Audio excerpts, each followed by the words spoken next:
நான் சம்பாதித்த பணத்தில் ஒரு இருசக்கரம் வாங்கியிருக்கிறேன்னு ஒரு ஸ்டேட்டஸ் வச்சேன். ஒரு 200 பேர் பார்த்தாங்க. மறுநாள் தலை வலிக்கிற மாதிரியும் இருக்குது, வலிக்காத மாதிரியும் இருக்குது. ஜுரம் வர்ற மாதிரியும் இருக்குது, வராத மாதிரியும் இருக்குது. என்ன வியாதினே கண்டுபிடிக்க முடியல. உடம்பெல்லாம் போட்டு முறுக்குது. நான் என்ன பண்ணேன், டாக்டரை போய் பார்த்தேன், மருந்து வாங்கி சாப்பிட்டேன், சரியாகலை. எங்கள் பாட்டி 90 போட்டுச்சு. 90 அப்படின்னு நீங்கள் பயந்துடாதீங்க, நாங்கள் அப்படி தான் பேசுவோம், பேச்சு வழக்கில் திருநீரை 90ன்னு சொல்லுவோம். அப்படியும் சரியாகலை. அப்புறம் எங்கள் ஊரில் ஒரு ஃபேமஸான ஒரு சாமியார் இருந்தார். அவர்கிட்ட போய் வெத்தலையில் மை போட்டு பார்த்தோம். அதுலேயும் ஒன்றும் தெரியலை. இருந்தாலும் அவர் இது மாதிரி பல கேஸை பார்த்துருப்பார். அவர் சொன்னார், நீ ஒரு ஸ்டேட்டஸ் வச்சுருக்க, அதனால் வந்த பிரச்சனை தான் இது. என்ன ஸ்டேட்டஸ் வச்ச அப்படின்னு கேட்டார். புதுசாக பைக் வாங்கியிருந்தேன், அப்படி போய் வச்சேன் அப்படின்னேன். இதுக்கு ஏதாவது தீர்வு சொல்லுங்கள் சாமி, பரிகாரம் சொல்லுங்கள் அப்படின்னாரு. முள்ளால் தான் எடுக்கணும், வச்ச ஸ்டேட்டஸால் தான் எடுக்கணும். உடனே வீட்டுக்கு போய் நான் புதுசாக வாங்கின பைக்கு விபத்தாயிடுச்சுன்னு ஸ்டேட்டஸ் வையினார். நான் வச்சேன். அதில் யாரோ கிடையாது, நன்கு பரிச்சயமான ஒருத்தர் பார்த்தார். முதல்ல தலைவலி போயிடுச்சு. இன்னும் பரிச்சயமான ஒருத்தர் பார்த்தார், ஜுரம் போயிடுச்சு. அதே 200 பேர் பார்த்தா உடம்புல உள்ள எல்லா வியாதியும் போயிடுச்சு. நான் இன்னைக்கு மகிழ்ச்சியாக இருக்கேன். இப்போ புகைச்சல் என்பது இன்னைக்கு மனிதர்களிடம் அதிகமாக இருக்கிறது. அதனால் மனம் மாசுபட்டு கிடக்கிறது. அது நமக்கு தேவையில்லை. நம்முடைய நாடே அற்புதமான இந்திய நாடு, அன்பு சூழ்ந்த ஒரு நாடு, குடும்பமாக கட்டமைக்கப்பட்ட நாடு. 5 பட்டியில் 5 அறைகள், கடுகு, மிளகு, சீரகம், வெந்தயம், மஞ்சள் தூள். இந்த 5ம் நீங்கள் 5 பெட்டியில் பார்த்தீங்கன்னா தனித்தனியாக தனி டப்பாவில் இருக்கும். தனித்தனியாக தனி குடுத்தனம் நடத்துது. ஆனால் குழம்புக்குள்ளே எட்டி பார்த்தா எது மஞ்சத்தூள், எது கடுகு, எது சீரகம்னே கண்டுபிடிக்க முடியாதான். எல்லாம் கூட்டு குடும்பம் ஆயிருதான். இதுக்கெல்லாம் நீங்கள் கை தட்டணும். இதெல்லாம் எவ்வளோ பெரிய சிந்தனை. ஒரு 5 பெட்டியை வைத்து இந்திய நாட்டை சொல்வது. ஒரு நாள் கோவிலில் சாமி கும்பிட்டுட்டு வெளியில் வந்தேன். ஒரு பிச்சைக்காரரு 1 ரூபா கொடுன்னார். நான் என்ன பண்ணேன், பாக்கெட்டில் கையை விட்டு 1 ரூபா எடுத்து, இந்தாங்க ஐயா எடுத்துக்கோங்கன்னே. இப்படி போட்டால் பிச்சை, இப்படி வச்சா அவங்களே எடுத்துக்கிட்டா தானம். பார்த்தீங்களா எவ்வளோ ரசிக்கிறாங்க. கொடுப்பவர் கை என்னைக்கும் கீழே இருக்கணுமா, எடுப்பவர் கை மேலே இருக்கணுமா. அப்போ தான் கொடுக்குறவங்களுக்கு ஆணவம் வராது. மகாபாரதத்தில் கூட அந்த செய்தி இருக்கிறது. கர்ணனை பற்றி படிக்கும்போது தானம் வேறு தர்மம் வேறு என்கிற செய்தியெல்லாம் இருக்கிறது. அதுக்குள்ளே நான் போக விரும்பலை. இப்படி போட்டால் பிச்சை, இப்படி வச்சு அவங்களே எடுத்துக்கிட்டா தானம். 1 ரூபாய் வச்சு எடுத்துக்கோங்கய்யா அப்படின்னு சொன்னேன். அந்த பிச்சைக்கார் என்ன பண்ணார், அப்படியே நில்லுங்க தம்பின்னு சொன்னார். நானும் 1 ரூபாய் வச்சுட்டு நின்னேன். அவர் என்ன பண்ணார், அவர் பங்குக்கு பாக்கெட்டில் கையை விட்டு 10 ரூபாய், 20 ரூபா, 100 ரூபா, 200 ரூபாய் எடுத்து, பார்த்தீங்களா என்கிட்ட எவ்வளோ பணம் இருக்குது பார்த்தீங்களா, இருந்தாலும் எனக்கு 1 ரூபா போதும்னு என்கிட்ட கிளாஸ் எடுத்துக்கிட்டு இருந்தார். நான் அப்படியே 1 ரூபா அடிச்சு நிற்கிறேன். இப்போ இடையில ஒருத்தர் கிராஸ் பண்ணி போனார். பிச்சைக்கார் கையை பார்த்தார், வெறும் பணம். என் கையை பார்த்தார், 1 ரூபா. அந்த நேரம் பார்த்து அயன் பண்ணாமல் கசங்கின சட்டையை போட்டு போயிட்டேன். நான் தான் பிச்சைக்காரன் நினச்சி என் கையில் 1 ரூபாயை போட்டு போயிட்டேன். கன நேரத்தில் மாறிடுச்சு பாருங்கள். பிச்சை போட வந்தவர் பிச்சைக்காரர் ஆகிட்டார். இப்போது இது எனக்கு மிகப்பெரிய அவமானம்.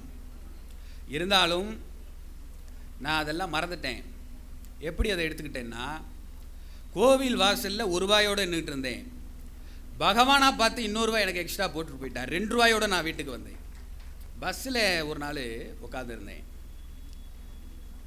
பிச்சைக்காரர் வந்தார். அதே பிச்சைக்காரர் இல்லை, வேற ஒருத்தருக்கு, நிறைய பேர் இருக்காங்களே, வாய்ப்பு கொடுப்போம், ஏதாவது கொடுங்கன்னாரு.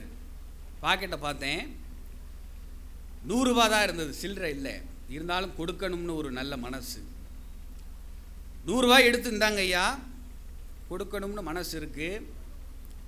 ஒரு 10 ரூபாய் எடுத்துகிட்டு மீதி 90 ரூபாய் என்கிட்ட கொடுத்துருங்கன்னே. உலகத்திலேயே பிச்சைக்காரன்ட்ட சில்லறை மாற்றின முதல் ஆள் நான் தான். அப்படிப்பட்ட நல்ல மனசு எனக்கு. அதுக்கு வந்த சோதனையை பாருங்கள். அதை கேட்டுட்டு அந்த பிச்சைக்கார் பஸ்ஸில் சத்தமாக சொன்னார், ஏண்டா 90 ரூபா இருந்தால் நான் ஏண்டா உங்ககிட்ட பிச்சை எடுக்க வரேன்னார்.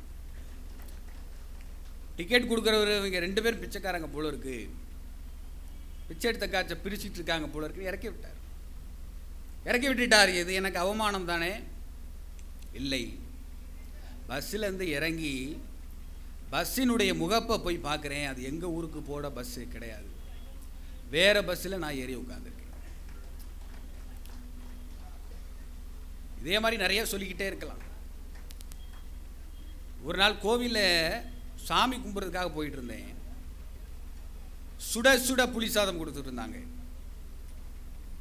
உங்களுக்கெல்லாம் கோவில் பிரசாதம்னா பிடிக்கும்ல, வாங்கி சாப்பிடணும் போல இருந்தது. இருந்தாலும் மனது கேட்கல.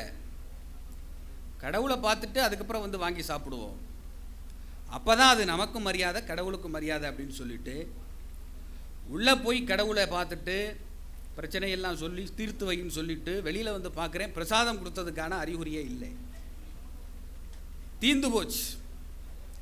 மனசு வருத்தமாக இருக்குமா இல்லையா? என்ன சார்? இருந்தாலும் நான் வருத்தப்படலை.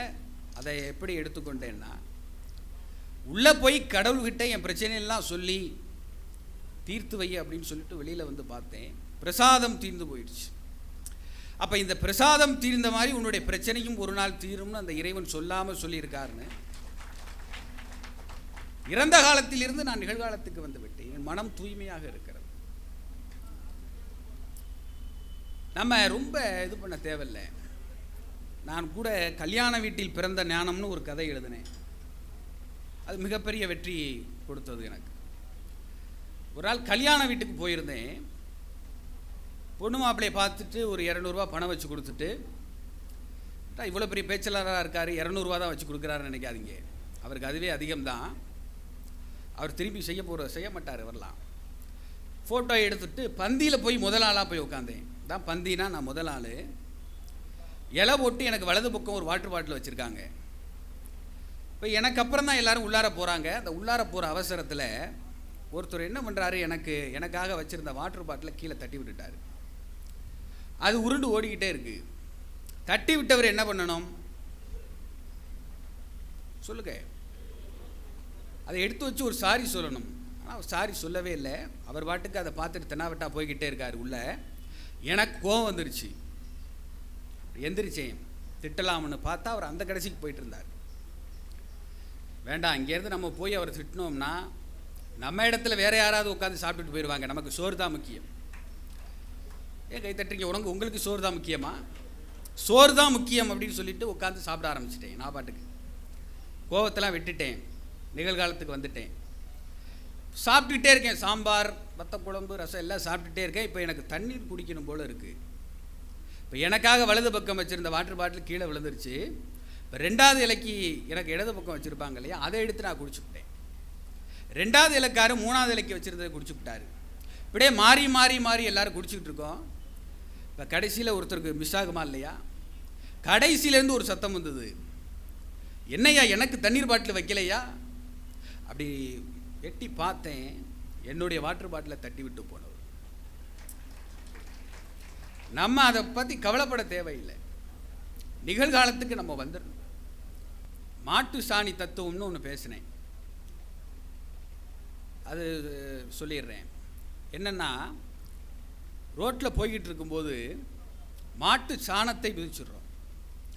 உடனே என்ன பண்ணணும்? அதை கொஞ்சோண்டு எடுத்து ஆய்வு பண்ணி இது எந்த மாடு போட்டுச்சு அப்படின்னு திட்டிகிட்டு இருக்கக்கூடாது. திட்டுனா அது நமக்கான நேரம் தான் வேஸ்ட் ஆகும். அதை எப்படி எடுத்துக்கணும் அப்படின்னு நான் ஒன்று எழுதினேன். பல நாள் கழுவாத செருப்பை சாணம் வாசம் அடிக்காத அளவிற்கு தேய்த்து தேய்த்து கழுவதற்கு ஒரு வாய்ப்பினை கொடுத்த அந்த மாட்டுக்கு நன்றி சொல்லிவிட்டு நம்ம போய்விடணும். அப்போ இதனுடைய சாராம்சம்லாம் உங்களுக்கு இயல்பாக இருக்கும், யதார்த்தமாக இருக்கும். ஆனால் இது சொல்ல வருவது என்னன்னா, மனசு தூய்மையாக இருக்கணும்னா, குப்பை தொட்டியாவது இல்லாமல் இருக்கணும்னா, நீங்கள் இறந்த காலத்தில் இருக்காதீங்க, நிகழ்காலத்துக்கு வந்துடுங்க. இது குப்பை. அடுத்து புகை. புகைன்னொன்னே நீங்கள் ரொம்ப யோசிக்க வேண்டாம். புகைச்சல். மனிதர்கள் அடுத்தவர்கள் நல்லா இருக்கிறத பார்த்துட்டு நாகரிகமாக சொல்லணும்னா புகைச்சல்னு சொன்னேன். நம்ம பாஷையில் சொல்லணும்னா வயிறு எரித்தல். சகுனின்னு ஒரு பேச்சு பேசினேன். அது கதாபாத்திர சுற்று. அதில் நான் ரொம்ப பேச விரும்பலை, அந்த முழு ஸ்கிரிப்டையும் நான் பேச விரும்பலை, நேரம் அதிகமாகும். அதில் ஒரு டயலாக் என்னென்னா, இன்னைக்கு உருட்டு என்கிற ஒரு வார்த்தை பயன்படுத்துகிறோம். நான் யோசிச்சு பார்த்தேன், அந்த உருட்டை கண்டுபிடிச்சது யாரு? இது இப்போ வந்த வார்த்தையா, முன்பே வந்த வார்த்தையா அப்படி யோசிச்சு பார்த்தேன். பேசினேன், இன்னைக்கு உருட்டு உருட்டு என்று உருட்டி கொண்டிருக்கிறீர்களே, அந்த உருட்டையே கண்டுபிடித்தவன் நான் தான் அப்படின்னு சகுனியாக நான் பேசினேன். சகுனி தான் முதலில் உருட்டை கண்டுபிடித்தான். ஒரு சில வார்த்தைகள் மட்டும் நான் பேசுகிறேன், வேணா சுருக்கமாக பேசுகிறேன். என் அன்பு மருமகன்களே, உங்கள் ஆசை மாமா சகுனி வந்திருக்கிறேன். இந்த உலகத்தில் நடப்பதையெல்லாம் நான் வானத்திலிருந்து பார்த்து கொண்டு தான் இருக்கிறேன். என் பெயரை வைத்து இந்த உலகத்தில் நிறைய பேர் பேரானந்தம் அடைந்து கொண்டிருக்கிறார்கள். பற்ற வைப்பது, கொளுத்தி போடுவது, அடுத்தவனுக்கு ஊற்றி கொடுத்து குடியை கெடுப்பது, இங்கிட்டு இருக்கிறதை அங்கிட்டு சொல்லுவது, அங்கிட்டு இருக்கிறதை இங்கிட்டு சொல்லுவது, கூடவே இருந்து அவனுக்கு சமாதி கட்டுவது, சுருக்கமாக சொல்ல போனால் நல்லாயிரு நல்லாயிரு என்று வாய் நிறைய வாழ்த்தி விட்டு வீட்டுக்கு போய் இவன் மட்டும் எப்பட்றா நல்லா இருக்கான் என்று ஜண்டா ஜண்டான்னு சூனியம் வைப்பது தான் இன்று பல பேரின் வேலையாகவே இருக்கிறது. ஆகா ஆகா, இதையெல்லாம் கேட்கும்போது என் காதுகளில் தேன் வந்து பாய்கிறது. என் அன்பு மருமகன்களே, ஒரு பக்கம் என் குடும்பத்தையே நாசம் செய்தேன், பீஷ்மரின் குலத்தை கருவறுக்க வேண்டும் என்கிற வெறி. இன்னொரு பக்கம் என் அப்பாவின் எலும்பினால் செய்யப்பட்ட மாயப்பகடை. உருட்டினேன், பகடை ஆட்டம் பகை வளர்க்கும் ஆட்டம் என்று சொன்னான் தருமன். மதி கூர்மையால் விளையாட வைத்தேன். பொன் பொருள் தம்பிமார் திரௌபதி என எல்லோரையும் பணையும் வைத்து இழந்தான். துரியோதரன் கட்டி அணைத்து சொன்னான், ஆசை தனித்தாயடா உயிர் மாமனே, ஆவியை காத்தாயடா, பூசை புரிவோமடா உயிர் மாமனே, பொங்கல் உனக்கிடுவோம், நாசம் அடைந்ததடா நெடுநாட்பகை நாமினி வாழ்ந்தோமடா, பேசவும் தோன்றுதில்லை உயிர் மாமனே, பேரின்பம் கூட்டி விட்டான். இப்படின்னு நான் பேசினேன். ஏன் நான் இப்போ பேசினேன்னா, பாஞ்சாலி சபதத்தில் வருகிற அது பாட்டு, ஒரு இலக்கிய பாட்டு கூட சொல்லாமல் போயிட்டார் பேச்சாளர் அப்படின்னு சொல்லிடுவாங்க, அதுக்காகத்தான். இப்போ இதில் நான் என்ன சொல்ல வரேன் அப்படின்னா, மகாபாரதம் என்பது ஒரு இதிகாச புராணம். ஏதோ ஒரு செய்தியை சொல்வதற்காக வில்லன் கதாபாத்திரத்தை அதில் வைத்திருக்கிறார்கள். நாம் இன்னைக்கு என்ன பண்ணுறோம், அந்த ஒரிஜினல் மகாபாரதத்தில் இருக்கிற ஒரிஜினல் சகுனியே இன்னைக்கு வந்தா, இன்னைக்கு இருக்கிற சகுனியை பார்த்து தோற்று போயிடுவார். ஏன்னா அவரை தாண்டி இன்னைக்கு பர்ஃபார்மன்ஸ் பண்ணுறாங்க. விஜய் டிவியில் தமிழ் பேச்சு எங்கள் மூச்சு நிகழ்ச்சியில் எனக்கு முதல் சுற்றில் கொடுக்கப்பட்ட ஒரு தலைப்பு என்னென்னா, ஃபாஸ்ட் ஃபுட்டை அது சரி நல்லதுன்னு பேச சொன்னாங்க. ஃபாஸ்ட் ஃபுட்டுங்கிறது நல்லதா கெட்டதா? கெட்டது, 100% கெட்டது. இருந்தாலும் எனக்கு கொடுக்கப்பட்ட டாஸ்க் என்னன்னா, அதை நல்லதுன்னு பேச சொன்னாங்க. பேசவே முடியாத ஒரு சவாலான விஷயம். என்னடா இவ்வளவு கஷ்டமான தலைப்பை கொடுத்துட்டாங்களே அப்படின்னு நான் இறந்த காலத்தில் இல்லை, நிகழ்காலத்துக்கு வந்துட்டேன். அதெல்லாம் பார்த்துக்கலாம், பேசிக்கலாம் அப்படின்னு சொல்லிட்டு நான் பேசினேன். ஒரு ரோட்டுக்கடையில் ஒரு சாமானியன் எப்படி பானிபூரி சாப்பிடுகிறான், நீங்கள் கற்பனை பண்ணி பார்த்துக்கோங்க, அப்போதான் உங்களுக்கு புரியும். நடுவர்களாக பேராசிரியர் கு ஞானசம்பந்தம் ஐயா அவர்களும் பேராசிரியர் பர்வீன் சுல்தானா அம்மையார் அவர்களும் இருக்கிறார். கொஞ்சம் கற்பனை பண்ணிக்கோங்க. பானிபூரியை எடுத்து அப்படி கட்டவரலால் நசுக்கி அதில் பானிங்கிற ரசத்தை ஊற்றி அப்படியே சிந்தாமல் சிதறாமல் வாய்கிட்ட கொண்டு வந்து ஆணு போடும்போது ஒரு பக்கம் புளிப்பு, இனிப்பு, துவர்ப்பு, கார்ப்பு என்று அறுசுவையும் நாக்கிலே தாண்டவமாடி உச்சந்தலையிலிருந்து உள்ளங்கால் வரைக்கும் சும்மா சுறுசுறுன்னு ஏறும் பாருங்க. இம்மாந்துண்டு வயிற்ற வச்சுக்கிட்டு இதை சாப்பிடாத அதை சாப்பிடாத, துரித உணவு சாப்பிட்டா துரிதமாக போயிடுவேன், ஏன் எங்களுக்கு தெரியாதா? தெரிந்தும் நாங்கள் ஏன் சாப்பிட்றோம்னா, எல்லாம் ஒரு சுவைக்காகத்தாயான்னு நான் பேசுகிறேன்.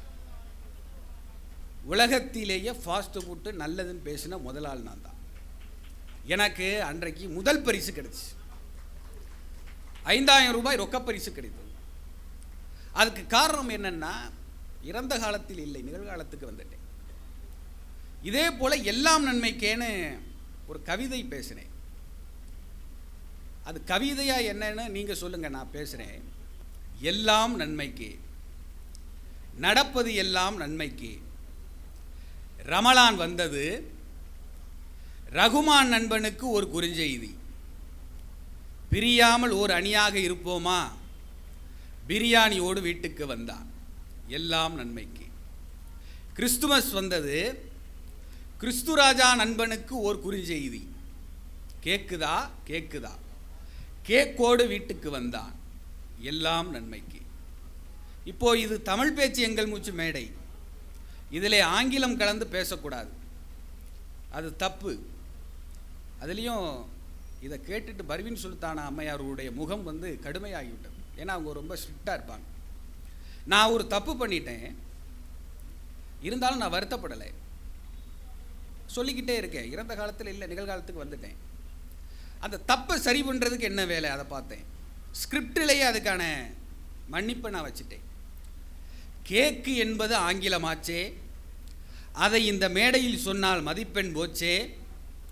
மன்னித்து கொள்ளுங்கள் நடுவர்களே, மன்னிப்பு கேட்கும் இடத்தில் மன்னிப்பு கேட்டால் எல்லாம் நன்மைக்கு. நீங்கள் யார்ட்டையாவது மன்னிப்பு கேட்கணும்னா போய் கேட்டுருங்க. இந்த மன்னிப்புங்கிறது ஒரு மகத்தான செயல். மன்னிப்புன்னு சொன்னோடனே எனக்கு தேசபுதா காந்தி மகான் தான் நினைவுக்கு வருகிறார். சிறு வயதில் புகை பிடித்து, அதுவும் வட்டவட்டமாக விட்டு, அண்ணனுக்காக திருடி, ஒரு விலை மாதவிடம் சிக்கி தவித்து அதிலிருந்து மீண்டு வந்து செய்யக்கூடாத தவறுகளை எல்லாம் செய்த காந்தி, அதில் சில தவறுகளை ஒரு கடிதத்திலே எழுதி மேசையிலே வைத்துவிட்டு மூளையில் போய் ஒளிகிறார். அப்பா வருகிறார், ஏன்னா அது மன்னிப்பு கடிதம், அப்பாவுக்கு எழுதியிருக்கார். அப்பா வருகிறார், கடிதத்தை படிக்கிறார். படிக்க படிக்க அவர் கண்களிலிருந்து நீர் வழிகிறது. அந்த கண்ணீர் துளிகளில் கடிதம் நினைந்து இரண்டாக கிழிகிறது. காந்தி செய்த தவறுகளும் அழிகிறது. அந்த கண்ணீர் துளிதான் சாதாரண காந்தியை மகாத்மா காந்தியாக்கி. இது எங்கே போய் நிறுத்தது அவரை? தென்னாப்பிரிக்கா வரை நிறுத்தும். ஓடும் ரயிலிலிருந்து அவரை தள்ளிவிட்டார்கள். குதிரையை ஏவி முட்டை செய்தார்கள். தடியை கொண்டு அடித்தார்கள். முடித்திருத்தம் செய்ய மறுத்தார்கள். இதையெல்லாம் தாங்கிக் கொண்டு அங்குள்ள மக்களுக்கும் சேர்த்து அவர் போராடினார். மன்னிப்பு என்பது மகத்தான செயல். அந்த தந்தை மன்னிப்பு தான் அவரை மகாத்மாவாக்கியது. இப்போ மன்னிப்புன்னு சொன்னோன்னே இதுக்கு வந்துட்டேன். இப்போ திருப்பி அதுக்கே போயிடுவோம். தப்பு பண்ணிட்டேன், மன்னிப்பு கேட்டுட்டேன்.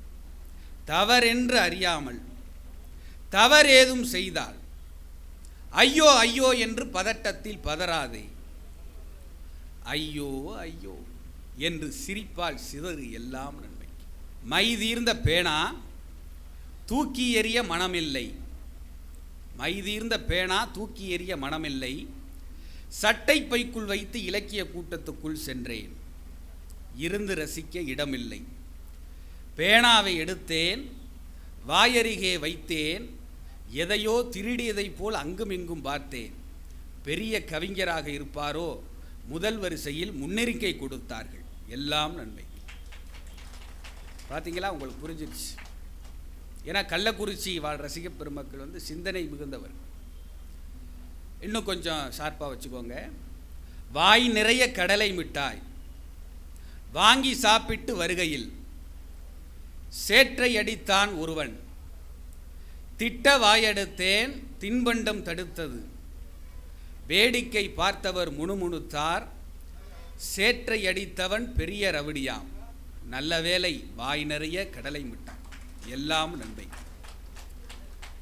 நமக்கே தெரியாமல் நாம் செய்யும் ஒவ்வொரு செயலிலும் நன்மை பாய் போட்டு படுத்து கிடக்கின்றது. திரும்பவும் சொல்கிறேன், இறந்த காலத்தில் இருந்தால் மனம் வந்து குப்பையாக போயிடும், மாசுபற்றும், தூய்மையாக இருக்காது. அதனால் நிகழ்காலத்துக்கு வந்துருங்க.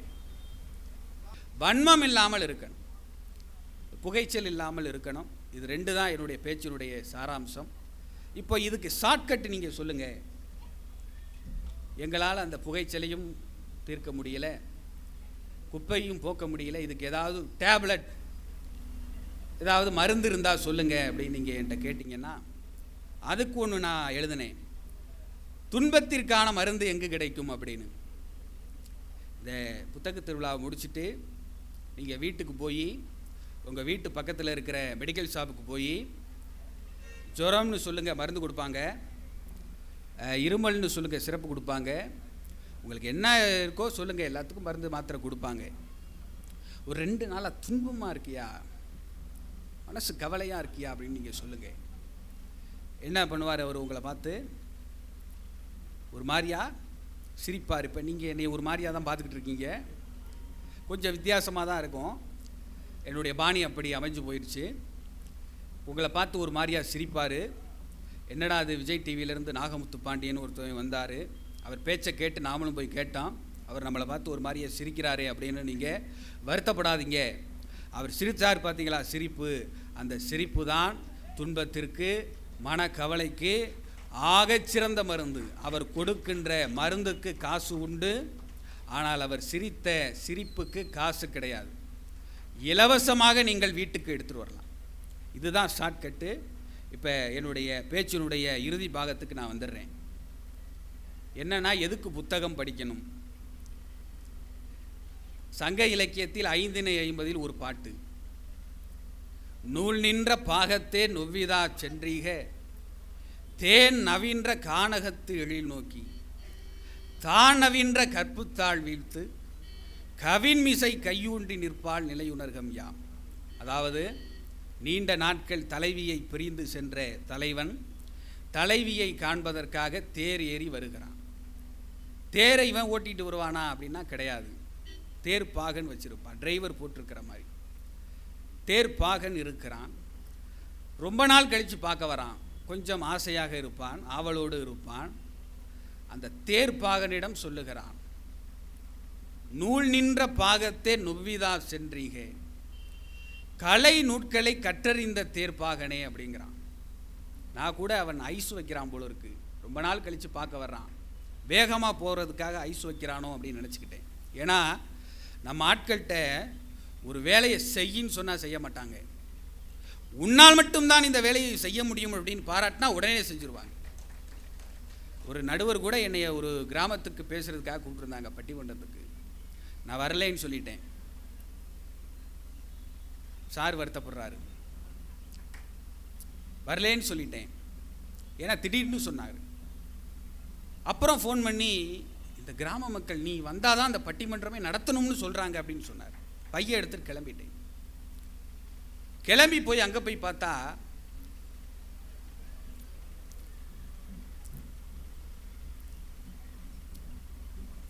வணக்கம் சார். கிளம்பி போய் நான் பார்த்தேன். நடுவர் சொன்னார், சும்மா சொன்னேன்னு சொன்னார். ஒரு வேலையை செய்யினா செய்ய மாட்டாங்க, உன்னை தவிர இந்த வேலையை செய்ய முடியாது அப்படின்னு சொன்னால் அவங்க செய்வாங்க. நான் ஐஸ் வைக்கிறாருன்னு நினச்சிக்கிட்டேன், ஆனால் அப்படி கிடையாது. நூல் நின்ற பாகத்தே நொவ்விதா சென்றீக தேன் நவீன்ற கானகத்து எழில் நோக்கி தான் நவீன்ற கற்புத்தாள் வீழ்த்து கவின்மிசை கையூன்றி நிற்பாள் நிலையுணர்கம் யாம். அன்றைக்கு ஒரு தேர்ப்பாகன் கூட கலை நூட்களை கற்றறிந்தவனாக இருக்கிறான். இன்னைக்கு ஒரு ஐடி செக்டாரில் வேலை பார்க்கக்கூடிய என்னைய மாதிரி இளைஞர்கிட்ட போய் தமிழ் படி, இலக்கியம் படி அப்படின்னு சொன்னால் அவங்க படிப்பாங்களா? நான் ஏன் படிக்கணும்?